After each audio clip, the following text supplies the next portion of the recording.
खेल मंत्री मनसुख मांडविया जी।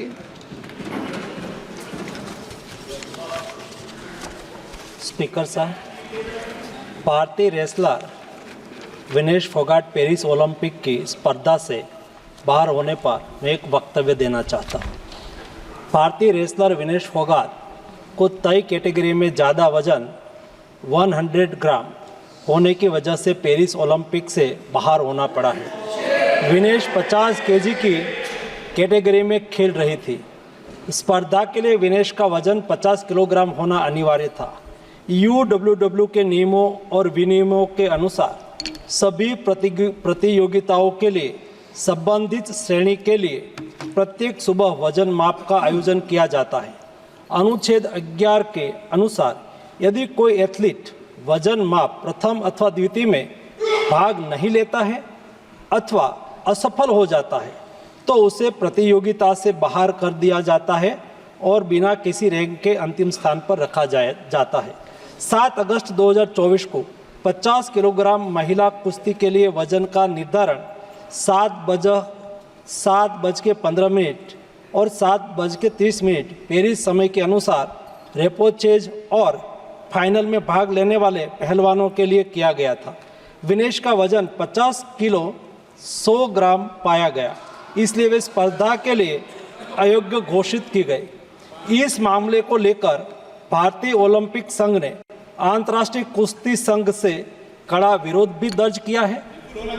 नेशनल भारतीय ओलंपिक संघ की अध्यक्षा PT उषा भी अभी पेरिस में है। प्रधानमंत्री जी ने स्वयं उसके साथ बातचीत करके उचित कार्यवाही करने के लिए, उचित एक्शन लेने के लिए भी उसको कहा गया है।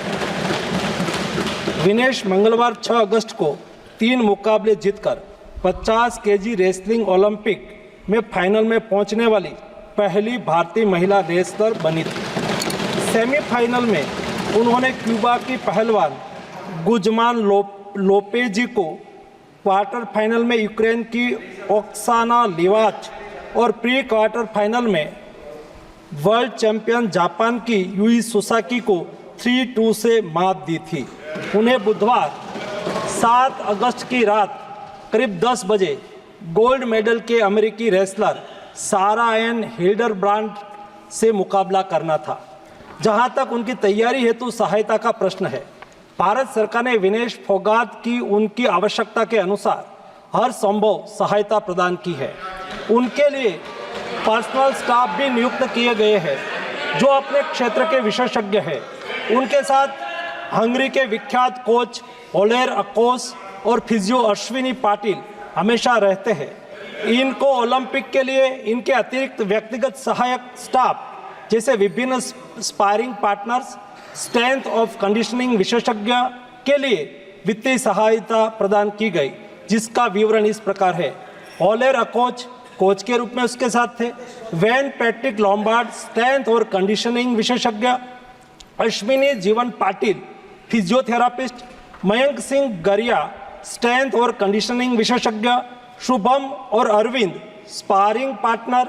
इनको पेरिस ओलंपिक चक्र के लिए कुल 70,45,775 की वित्तीय सहायता दी गई है, जिसका विवरण इस प्रकार है। स्पेन के ग्रेट पिक्स में भाग लेने के लिए वित्तीय सहायता, साथ ही 3 जुलाई से 13 जुलाई 2024 10 दिन तक मैड्रिड स्पेन के अंतर्राष्ट्रीय प्रशिक्षण शिविर के लिए अतिरिक्त वित्तीय सहायता। इसके अलावा फ्रांस के बुलोन-sur-mer में पूर्व ओलंपिक प्रशिक्षण शिविर के लिए अतिरिक्त सहायता की है। 2024 अंतर्राष्ट्रीय कुश्ती संघ सेकंड रैंकिंग सीरीज में 6 जून से 9 जून 2024 4 दिन तक बुडापेस्ट हंगरी में भाग लेने के लिए और 10 जून से 21 जून 2024 तक टाटा ओलंपिक सेंटर हंगरी में अंतर्राष्ट्रीय प्रशिक्षण शिविर के लिए अतिरिक्त सहायक स्टाफ के लिए वित्तीय सहायता की है। स्ट्रेंथ और air conditioning coach mister Wayne Patrick Lombard के लिए टाटा ओलंपिक सेंटर हंगरी में 10 जून से 21 जून 2024 11 दिन तक अंतर्राष्ट्रीय प्रशिक्षण शिविर में भाग लेने के लिए भी वित्तीय सहायता की है। 13 जुलाई 2023 से 16 जुलाई 2023 4 दिन तक बुडापेस्ट हंगरी में 4th रैंकिंग सीरीज में भाग लेना और 10 से 16 जुलाई 2023 16 दिन तक बुडापेस्ट हंगरी में प्रशिक्षण शिविर हेतु इसको वित्तीय सहायता की है।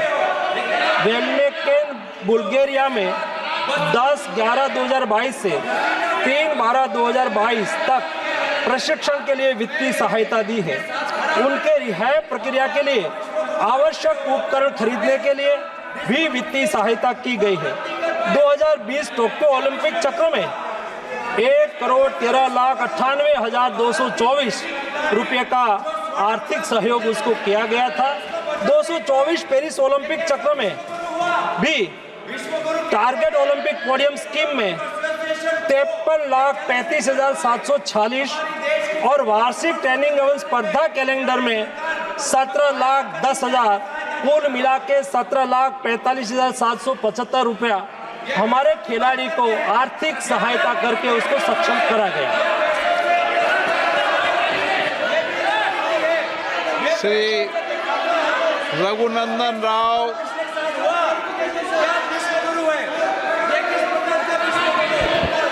माननीय अध्यक्ष महोदय, फाइनेंस बिल के ऊपर बात करने का मौका दिया। मैं Stay ahead with our cutting-edge news app.